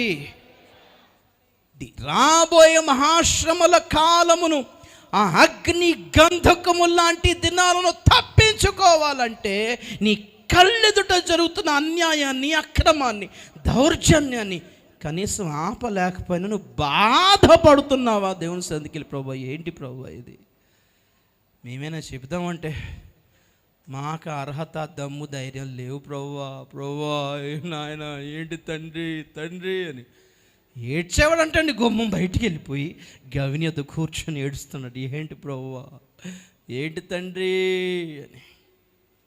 నీతి గల మనసు, ఇది విచారం వ్యక్తం చేస్తున్నారా లేదా? నో, ఏకీభవిస్తున్నారంట. దుర్మార్గులతో ఏకీభవించి సపోర్ట్గా నిలబడుతున్నారా? సియోనులో నిర్విచారంగా ఉన్నవారు, ఉపదేశం లేని వాళ్ళు నిర్విచారంగా ఉన్నారంటే అనుకోవచ్చు, ఎందుకంటే వాళ్ళకి ఆ మంట లేదు, ఆ మంటతో కూడిన వైరాగ్యంతో కూడిన ఉపదేశం లేదు కాబట్టి సలబడిపోయి ఉన్నారు బయట క్రైస్తవులు. మరి మన పరిస్థితి ఏంటి బ్రదర్ సిస్టర్? కొంచెం కూడా ఫీలింగ్స్ లేవా? రోషం లేదా? బాధ లేదా? వేదన లేదా? ప్రయత్నం, కనీసం బయటకు కాకపోయినా లోపల అట్లీస్ట్ యథార్థముగా నుండ యత్నించుచున్న ఒకడు నాకు కనబడిన ఎడల దాన్ని క్షమించుదును అంటాడు ఇర్మియా 5:1. తీయక్కర్లేదు, చాలు. దేవుని స్తోత్రం చెప్పండి గట్టిగా ఒకసారి. సియోనులో నిర్విచారం, షోమ్రోను పర్వతాల మీద నిర్విచారంగా ఉన్నారంటే వదిలేవచ్చు. పెద్దలు అంటే ఎవరు? జనరల్గా పెద్దలు అంటే ఎవరిని అంటుంది బైబిల్? పరిస్థితులను హ్యాండిల్ చేసి మంచి చెడులు నేర్పించగలిగిన వారే పెద్దలు. అంటే అధికారం ఉన్నవాళ్ళు. ఒక మాట అనగలిగిన నేను అంటాను ఒక్కోసారి, కొంతమంది సంఘంలో పిల్లలు స్టైల్ బట్టలు వేసుకొచ్చేసి చిమ్ వేసుకొచ్చి ఇంటికి ఇలా విరబూసుకుని వస్తుంటే ప్రతిసారి సేవకుడు ఏం చెప్తాడు? పెద్దలు ఉంటారు కదా, మీకు అది పెద్దవాళ్ళకి ఇప్పుడు తల్ల పండిపోయిన పెద్దవాళ్ళు ఉన్నారు, అమ్మలు ఉన్నారు, నాన్నలు ఉన్నారు, తండ్రులు ఉన్నారు, చెప్పుకోరు. ఎవరై పిల్లలు ఏంటి తెలియగా, ఒరే కుర్రాడు ఆ ప్యాంట్ ఏంటి, ఆ డ్రెస్ ఏంటి, ఆ జుట్టు ఏంటి, అవతారం ఏంటి, కటింగ్ చేసుకురా. పెద్దలుగా మీకు పెద్దలు ఎందుకున్నారు మరి? చిన్నవాళ్ళకి చెప్పడానికి కాదా? మంచి చెడుల బాధ్యత మీకు లేదా? కొంతమంది కొన్ని చర్చలు అయితే భలే ఉంటారు, చెప్పులు వేసుకొస్తే బయటికి పెట్టండి, బాధ్యత ఇది. ప్రతిదీ సేవకులు చూచి, అయ్యగారులే చూచి, పాస్టర్ గారు చూచి చెప్పడం కదా, అన్నీ మాకు కనబడవు కదా. ఏంటి ఆ బట్టలు ఏంటి, ఆ హెయిర్ స్టైల్ ఏంటి, ఈ డ్రెస్ ఏంటి, ఈ ప్యాంట్ ఏంటి, ఆ జుట్టు ఏంటి, ఆ వాలకం ఏంటి అని అడిగేటోళ్ళు ఉన్నారు. కొంతమంది పెద్దోళ్ళు తిడతారు యవనస్తుల్ని. ఇది సింపుల్గా చెప్పి చిన్న బాధ్యత. అలాగే జరుగుతున్న పరిస్థితులను చూసి అడగరా, సేవకులు నచ్చి అడుగుతారు అట్ట అంటే మీరేం చేస్తున్నారు మరి? మీకు లేదా బాధ్యత? పెద్దలు అంటే పెద్దరికం చాటుకోండి. ఇప్పుడు మాకు చెప్పేటోళ్ళు ఉంటారు, మేము సేవకులం కదా, కొందరు వయసు పైబడిన చెప్తారు, నాన్న బాబు అలా కాదు నాన్న, ఇది పద్ధతి. వావ్, పెద్దరికం ఉంటుంది. పెద్దలు అంటే సందాలు లెక్కెట్టే సంఘ పెద్దల గురించి అంటలేదు, సొంతం చెప్పండి ఒకసారి. అది కాదు పెద్దరికం అంటే. సందాల మీదే దృష్టి ఉంటుంది, డబ్బా మీదే ఉంటుంది మైండ్ అంతా. పెద్దలు అంటే అది కాదు, పెద్దరికం, పెద్దతనం, పెద్దవారు, పెద్ద ఆయన అంటాం కదా. నేనైతే అడుగుతున్నా, మీరేమంటారు, మీ అభిప్రాయం ఏంటండి, ఇలా చేద్దే బాగుంటుంది. వావ్, వాళ్ళు ఉన్న అనుభవాలతో పెద్దవాళ్ళు. ఈ రెహబామన యవనస్తులు మాట పట్టుకున్నాడు, ఎలా నడిపించాలి దేశాన్ని అని పెద్దవాళ్ళు కొన్ని సూచనలు ఇచ్చారంట, యవనస్తులు కొన్ని సూచనలు ఇస్తే ఫ్రెండ్స్ చెప్పింది విన్నారు తప్ప పెద్దలు చెప్పింది వినలేదంట రెహబాబు. అందుకే దేశం రాజ్యం విడిపోద్ది. పెద్దల నాయకత్వం లేక, పెద్దల నడిపింపు లేక, పెద్దల సూచన సలహాలు పాటింపక, మళ్ళీ పెద్దలంటే సంఘ పెద్దల గురించి అంటలేదు నేను, ఆత్మీయతలో పెద్దవాళ్ళ గురించి అంటున్నాను, ఆత్మీయతలోనూ వయసులోనూ పెద్దవాళ్ళ గురించి అంటున్నాను. మంచి చెడులు చూసుకోవాల్సిన బాధ్యత వాళ్ళకు ఉంది. స్తోత్రం చెప్పండి గట్టిగా ఒకసారి. మరి ఏ బాధ్యత తీసుకోకుండా నిర్విచారముగా ఉన్న వారికి శ్రమ అంట. మరి శ్రమల కాలం వచ్చేస్తుంది భయంకరంగా అని చెప్తున్నాను. సో నంబర్ 1, సియోనులో సంఘములో నిర్విచారముగా ఎవరేటు పోతే మాకేంటి, మాకు బ్లెస్సింగ్స్ వచ్చాయా లేదా, మీకు దీవెనలు కావాల్సిన ముందు పరిగెత్తుకొని వచ్చాడంటే మనమే ఇతరులను తోసుకొని ముందుకు వచ్చి నిలబడతాం. అలాంటి వాళ్ళం అన్నమాట. తోసి మరి చెయ్యెత్తితే దీవిస్తే దీవెనలు రాని కాలం బ్రదర్ ఇది.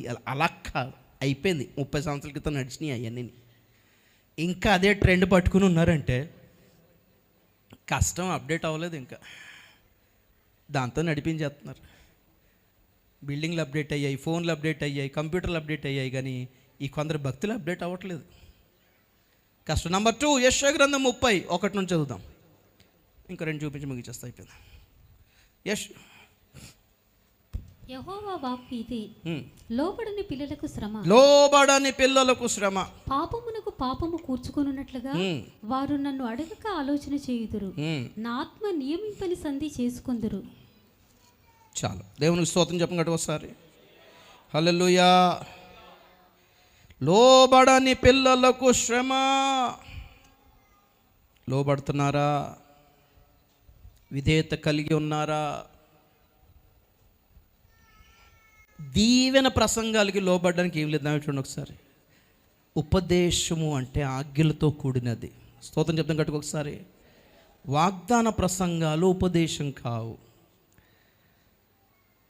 ఆహారము దేన్ని అంటారు? అన్నం కూరలను అంటారా, ఐస్ క్రీమ్ బిస్కెట్లు అంటారా? చెప్పండి ఒకసారి. ఈ మధ్యాహ్నం పూట పాపం ఉపవాసం కదా,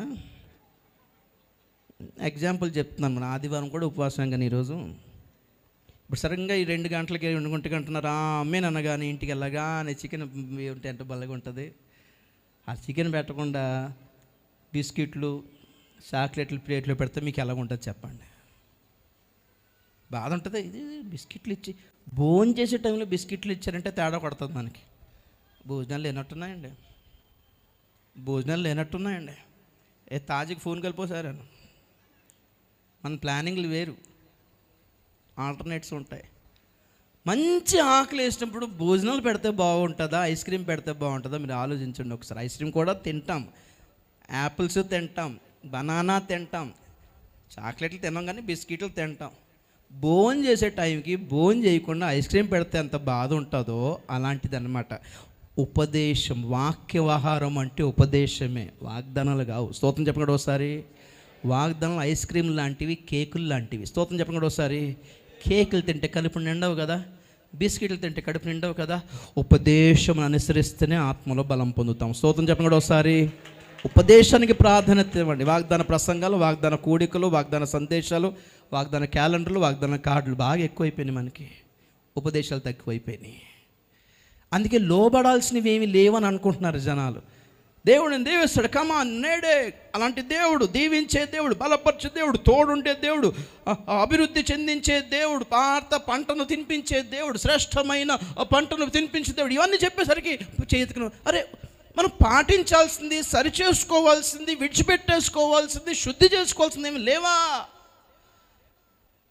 అవి వింటే మీరు ఉపదేశాన్ని విన్నట్టు ప్రియులారా.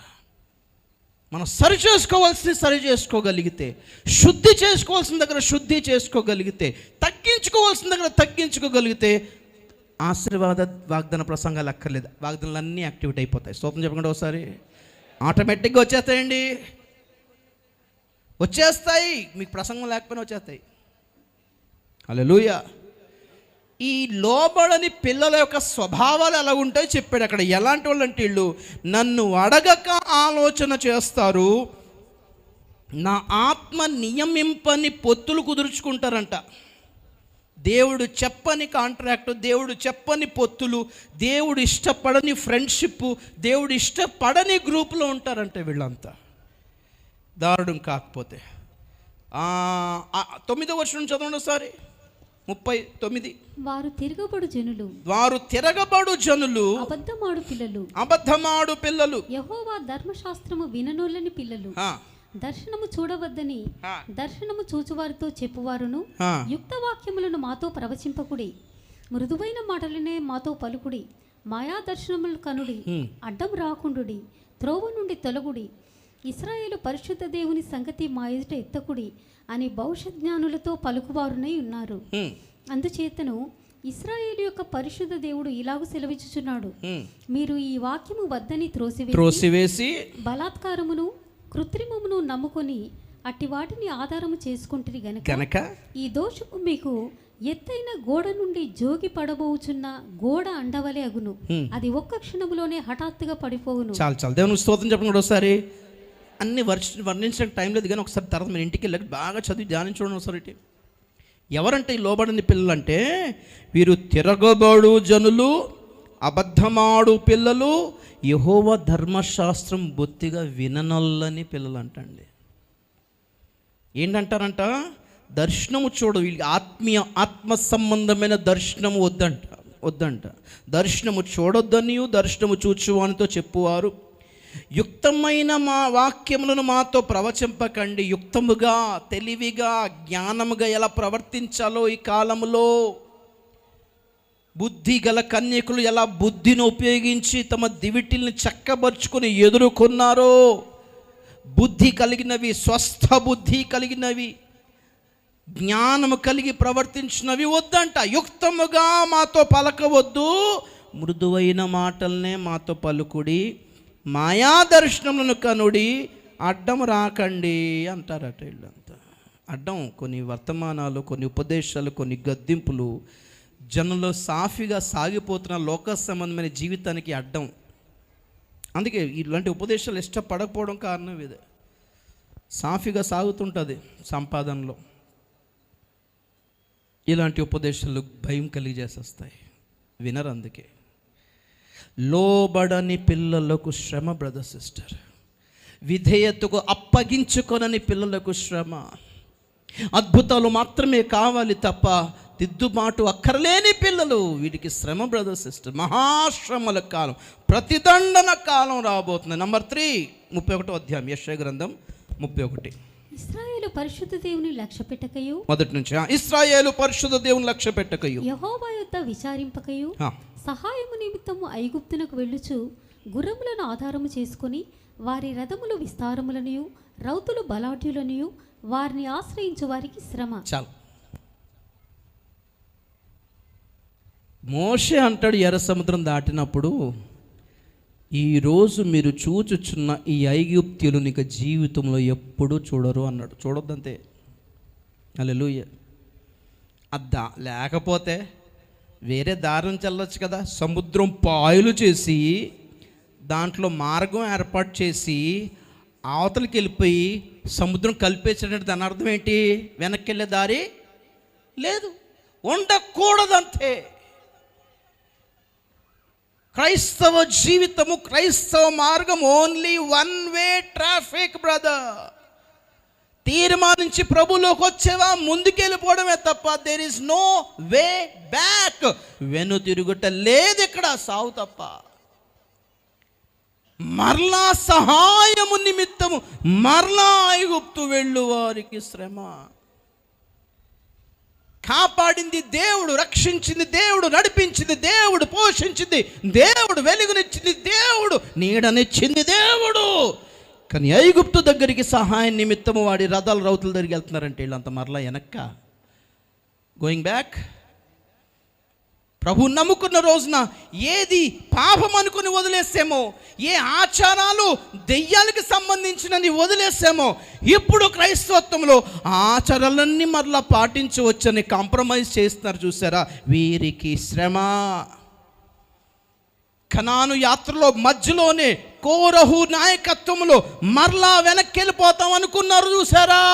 ఈ బ్యాక్ స్టెప్ తీసుకునే వారికి శ్రమ. మరలా వెనక్కి వెళ్ళిపోతాం అనుకున్న వారికి శ్రమ. మరలా పాపమును సంఘంలో తీసుకొస్తున్న వారికి శ్రమ. మరలా విగ్రహాలను, ఆచారాలను, బలి ప్రసాదాలను, బలి నైవేద్యాలను, లౌకిక సాంప్రదాయాలను సంఘంలో తీసుకొస్తున్న వారికి శ్రమ బ్రదర్ సిస్టర్. Going back. 2 పేతురు 2వ అధ్యాయం 20 నుంచి చదువుదాం. అయిపోయింది, ఒక్క 5 నిమిషాలు.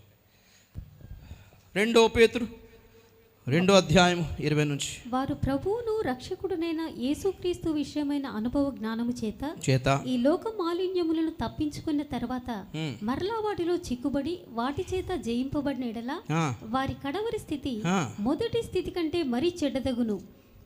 వారు నీతి మార్గమును అనుభవపూర్వకంగా తెలుసుకొని తమకు అప్పగింపబడిన పరిశుద్ధమైన ఆజ్ఞ నుండి తొలగిపోవుట కంటే ఆ మార్గము అనుభవపూర్వకముగా తెలియక ఉండుటే వారికి మేలయ్యేది కదా. చాలు చాలు చాలు చాలు చాలు చాలు. దేవా కనికరించిన ఆయన, అసలు 18 చదవాలి కానీ తర్వాత చదువుకోండి.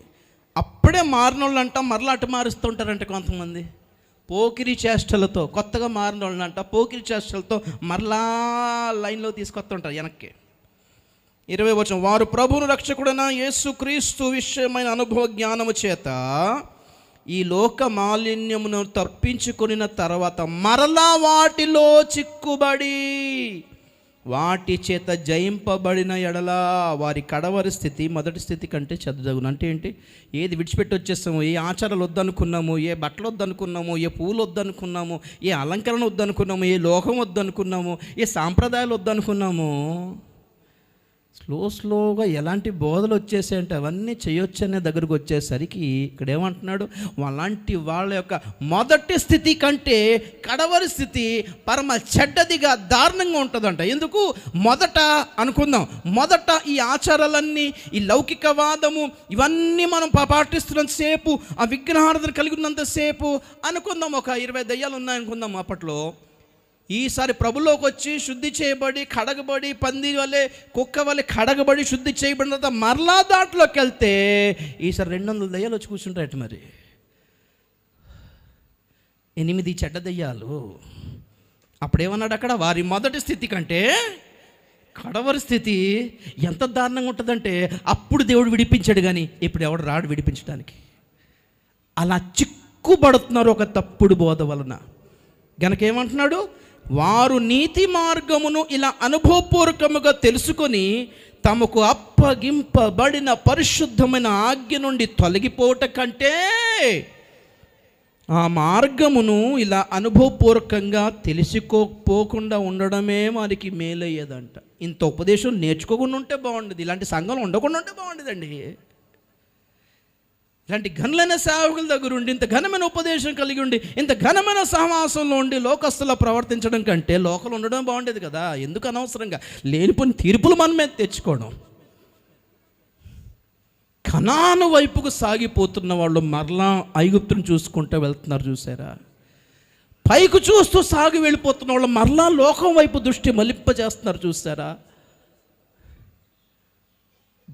దేవుని రాజ్యము దైవరాజ్యం ప్రియులరా, లోక రాజ్యాలు కావు. ఈ లోక రాజ్యాలన్నీ దేవుని అవుతాయి ఎప్పుడు? ఎప్పుడు ఎప్పుడు ఎప్పుడు ఎప్పుడు ఎప్పుడు ఎప్పుడు ఎప్పుడు ఎప్పుడు? రెండో రాకడలో. స్తోత్రం చెప్పకుండా ఒకసారి. 7వ దూత బూర ఊదగా పరలోకం నుండి ఒక స్వరం విన్నాను. ఏంటది? ఈ భూలోక రాజ్యాలన్నీ ఆయన వాయను, ఆయన క్రీస్తు వాయను. అప్పుడు రెండో రాకడలో 1000 ఏళ్ల పరిపాలనప్పుడే ఈ లోకరాజ్యాలను దేవునివి. ఇప్పుడేంటి? అబద్ధక్రీస్తు రాబోతున్నాడు, మహాశ్రమలు రాబోతున్నాయి, విపత్తులు వైపరీత్యాలు రాబోతున్నాయి, చాలామంది విడబడబోతున్నారు, మహాభ్రష్టత్వం రాబోతుంది. వెళ్ళిపోవడానికి సిద్ధంగా ఉన్నారా? తప్పించుకోవాలి అనుకుంటే సిద్ధపడదాం, లేకపోతే మహాశ్రమలు ప్రతిదండన దినాలు తప్పవు. కళ్ళు మూసుకుందాం, ప్రార్థన చేద్దాం. ప్రతిదండన దినములు, మహాకోపము, లోకారంభము మొదలుకొని అట్టి శ్రమ మీరు ఊహించి ఉండరు. లాస్ ఏంజల్స్లో కాలిపోయిన దానికంటే దారుణమైన శ్రమల కాలం రాబోతుంది. భూకంపాల కింద బిల్డింగ్లు పడి నలిగి చచ్చిపోతున్న దానికంటే దారుణమైన దినాలు రాబోతున్నాయి. క్రైస్తవుల పట్ల హింస చాలా దారుణంగా రాబోతుంది. చర్చిలు పడగొట్టే దినాలు రాబోతున్నాయి. క్రైస్తవుల ఇళ్ళు కూల్చే దినాలు రాబోతున్నాయి. ఆస్తులు సీజ్ చేసే దినాలు రాబోతున్నాయి. కార్పొరేట్ సెలబ్రిటీ సేవకుల బ్యాంకులన్నీ కబ్జా చేయబడతాయి. ఏంటనుకుంటున్నారో? అవన్నీ రావడానికి మహాశ్రమలే రానక్కర్లేదు, వచ్చేస్తుంది, తొందరగానే వచ్చేస్తుంది. మరి మనం చాటుకోవాలి కదా మన విశ్వాసం ఎంత గొప్పదో, దేవుని పట్ల మనకున్న నమ్మకం ఎంత గొప్పదో. విశ్వాసం అంటే సంపాదించిందే కాదండి, సహించేది కూడా విశ్వాసమే, భరించేది కూడా విశ్వాసమే, జయించేది కూడా విశ్వాసమే. అనుకున్నవన్నీ సంపాదించడమే విశ్వాసం అనుకుంటున్నారా?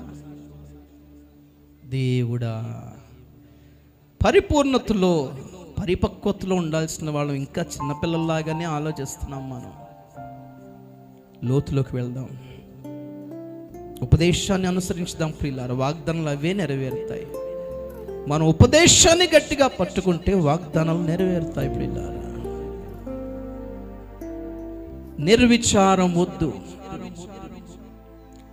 మీలో ఏదైనా బలహీనత, పొరపాటు, పాపం కనపడుతుందా? నిర్విచారం వద్దు. ఏదోలే, ఏం కాదులే అనుకోవద్దు. ఏడు దేవుని సంధికి వెళ్ళిపోయి గోచాడు, కన్నీళ్లు కార్చు. మీ కుటుంబంలో ఏదైనా పొరపాటు, పాపం కనిపించిందా? మా వాళ్లే కదా అని వెనకేసుకుని రాకు. ఏడు దేవుని సన్నిధిలో కన్నీళ్లు కార్చు. మీరు పెద్దవాళ్ళైతే మీ పిల్లల్ని గద్దించండి. పెద్దవాళ్ళకి ఆ బాధ్యత లేదా? తల్లిదండ్రులకి బాధ్యత లేదా? పిల్లల్ని గద్దించి తిట్టే బాధ్యత లేదా? ఆ బాధ్యత కూడా తీసుకోవటం లేదు అంటే పెద్దలకు కూడా శ్రమే. యెహెజ్కేలు ఏడ్చాడు, లోతు ఏడ్చాడు ప్రియులారా. ఆ దౌర్జన్యం, ఆ దారుణం చూచి ఒక్కడైనా ఏడవాలా? ఇశ్రాయేల్ అందరూ బయలుదేరి తిరిగినప్పుడు ఒక్కడే ఏలియా ఏడ్చాడు దేవుని సన్నిధిలో. ప్రభువా, ఏంటి నాయన ఇది? ఏంటి దారుణాలు చూడాల్సి వస్తుంది? ఏంటి ఘోరం ప్రభువా అని ఏడుస్తున్నావా? దారుణాలు చూచి నెహెమ్యా ఏడ్చాడు బ్రదర్, సిస్టర్. కానీ ఏంటో క్రైస్తవులకి బొత్తిగా విచారం లేదు. యెహెజ్కేలు గ్రంథంలో అంటాడు, ఆహార సమృద్ధి ఉండడం వలన నిర్విచారంగా ఉన్నారంట. తిండి దొరికి బాగా డబ్బులు ఉండేసరికి ఇంకేం దేనికోసం ఏడుస్తారు చెప్పు? ఇదిగో మా కష్టాలు ఉన్న వాళ్ళు వచ్చి ఉపవాసం ఉండి ఏడుస్తారు తప్ప వీళ్ళందరూ బాగానే ఉన్నారు. టైం కూడా ఉండదు, ఉపవాస పండుగలు అటెండ్ అయ్యే టైం కూడా ఉండదు. ఎందుకంటే అన్నీ ఉన్నాయి కదా. జాబ్ ఉంది, మ్యారేజ్ అయింది, సెటిల్ అయిపోయారు, బ్యాంకులో డబ్బులు ఉన్నాయి కదా. దేవుని సన్నిధిలో తగ్గించుకోవాల్సిన సమయాలు ఇవి. గోనె పట్ట కట్టుకోవాల్సిన సమయాలు ఇవి. ధూళి, దుమ్ము, బూడిద నెత్తి మీద పోసుకొని రోధించాల్సిన సమయం కాదా? కూలిపోయిన మన బ్రతుకులా బలిపీఠములను కట్టగరండి, కట్టగరండి, మరలిరండి దైవ జనమా, ప్రభుని పిలుపిదే తరలిరండి, మరలిరండి దైవ జనమా, ప్రభుని పిలుపిదే తరలిరండి. కూలిపోయిన మన బ్రతుకుల,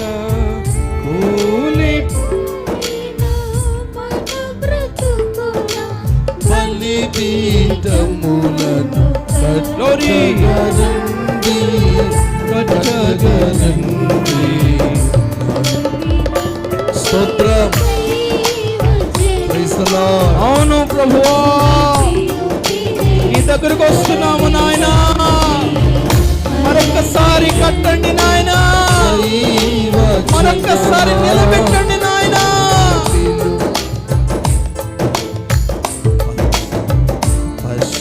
పశ్చాత్తాపులై గత జీవితము, యేసయ్యా, yes Lord,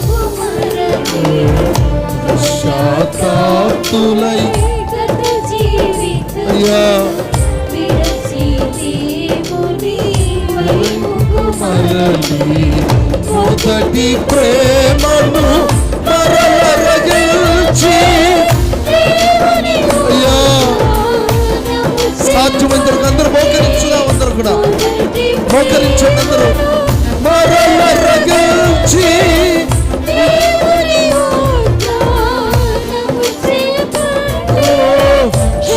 క్షమాపణతో తీర్మానముతో, క్షమాపణతో తీర్మానముతో బలిపీఠము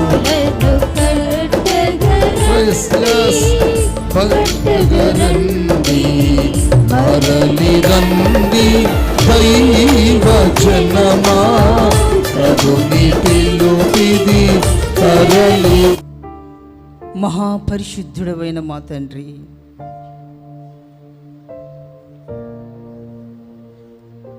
సంఘమైన మా పట్ల మీ ప్రేమ ఎంత విస్తారముగా ఉన్నదో మీ వాక్కు చేత మీరు మాకు బయలుపరిచావు తండ్రి.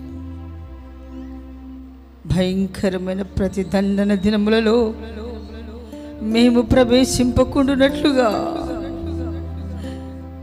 హెచ్చరిక వాక్కు చేత మమ్మల్ని మేము సరి చేసుకోవడానికి ఈ ఉపవాస పండుగలో 2వ దినమున, ఈ పునరుత్థాన దినమున మీ దాసుని మరుగుపరిచి మీరిచ్చిన ప్రతి హెచ్చరిక వాక్కును బట్టి మీకు వందనాలు తండ్రి. లోకము వలె మేము లోకాన్ని ఆశించకుండా, కలిసిపోకుండా మమ్మల్ని మేము ప్రత్యేకించుకొని మీ వాక్కుకు పరిపూర్ణంగా లోబడనోళ్ళని పిల్లలకు శ్రమ అన్నావు. ఇంతగా మీ వాక్కు ప్రకటించినప్పటికీ కూడా లోబడకపోతే శ్రమ, అది మామూలు శ్రమ కాదు. ప్రతి దండన దినములు దయగల తండ్రి, ఆనాడు ఈ లోకంలో మీరు లేఖనము చదువుతున్నప్పుడు ప్రతి దండన దినములు చదవలేదు. ఈనాడు ఆ వాక్కును సంఘానికి మీరు బయలుపరుస్తున్నందుకై స్తోత్రములయ్యా. ఓ రబందరి బాబా, ప్రతి దండన దినములలో మేమున్నామని మీరు మాకు ప్రకటించినందుకై మీకు స్తోత్రములయ్యా. ఆ దినములలో మేము ఉండకూడదు, ఆ దినములకు మేము గురి కాకుండా మేము తప్పింపబడి మమ్మల్ని మేము సరి చేసుకొనొచ్చు. లోకములో జరుగుతున్న అయ్యో భయంకరమైన కార్యములు చూసినప్పుడు పశ్చాత్తాపపడుతూ రోధిస్తూ తండ్రి వాటిలో ఏకీభవించకుండా మమ్మల్ని మేము సరి చేసుకోవచ్చు. మీ సన్నిధిలో నిలిచి మీరు అక్కడికి సిద్ధపడటకు సహాయము చేయండి. ప్రస్తుతము లోకములో భయంకరమైన సంఘటనలు సంభవిస్తున్నాయి. భయంకరమైన శ్రమలు ప్రజలు అనుభవిస్తూనే ఉన్నారు. అవి కాదు కానీ అసలైన దినములు రాబోతున్నాయని, ఆ దినములలో మనం ఉండకూడదు, చూడకూడదని మీరు మమ్మల్ని ప్రేమించి మీ దాసుని మరుగుపరిచి మీ వాక్కు చేత పలు రీతులుగా మమ్మల్ని హెచ్చరించినందుకై మీకు స్తోత్రములు. ఈ హెచ్చరిక వాక్కులను ప్రతి హృదయం అంగీకరించి గుండెలు బాదుకొనుచు ప్రతి కొరత నుంచి, ప్రతి బలహీనతల నుంచి విడుదల పొంది మిమ్మల్ని ఎదుర్కోవడానికి సిద్ధపడటకు సహాయము చేయండి. ఎంత వాక్యం వినుచున్నా ఇంకా అనేకుల హృదయములు లోకం వైపు చూస్తున్నాయా, లోకము దట్టే చూస్తున్నాయి. లోక కార్యాలకి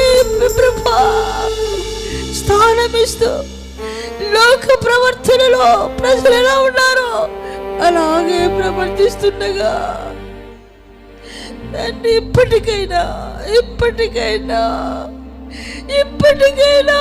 సరి చేసుకునే కృప, ఇప్పటికైనా పరిపూర్ణంగా విడుదల పొందే కృప, ఇప్పటికైనా సరైన పశ్చాత్తాపముతో సరి చేసుకోవడానికి మీ కృప ఒక్కొక్కరికి దయచేయండి తండ్రి.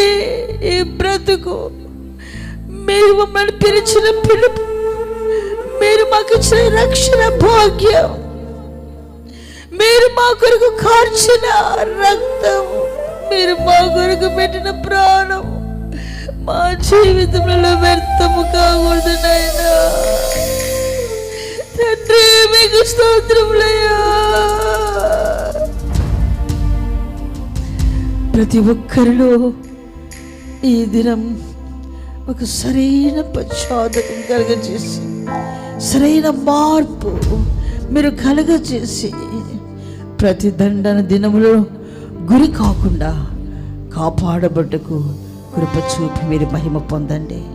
వాక్యం అందించిన విదాసుని బలపరచండి, మంచి ఆరోగ్యం ఇచ్చి ఇంకా ప్రతి స్థలం మందు దినములు ఆబోవు దినముల గురించి ప్రజలను సంఘాన్ని హెచ్చరిస్తూ మీ కొరకు బలంగా వాడబడ్డ కృప చూపండి. ఈ సాయంకాలం కూడా మీ దాసుని అభిషేకించి బలంగా వాడుకొని మీరు మహిమ పొందండి ప్రభా.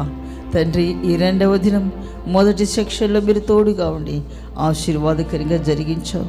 కూడిచ్చిన బిడ్డలను ఒక్కొక్కరిని మీరు బలపరచండి. మీ వాక్కు చేత ప్రతి ఒక్కరూ సరి చేయబడి ప్రభా నిశ్చయముగా నాయన తండ్రి ఆ రాబో ప్రతిదండన దినములు, ఆ శ్రమ దినముల నుంచి తప్పింపబడిన వారై మహిమగల రాకడలో ఎత్తబడ్డకు మీ కృప చూపమని కృపగల మీ హస్తంలోకి సమర్పిస్తూ యేసు నామమున వేడుకొంచున్నాను తండ్రి. ఆమేన్.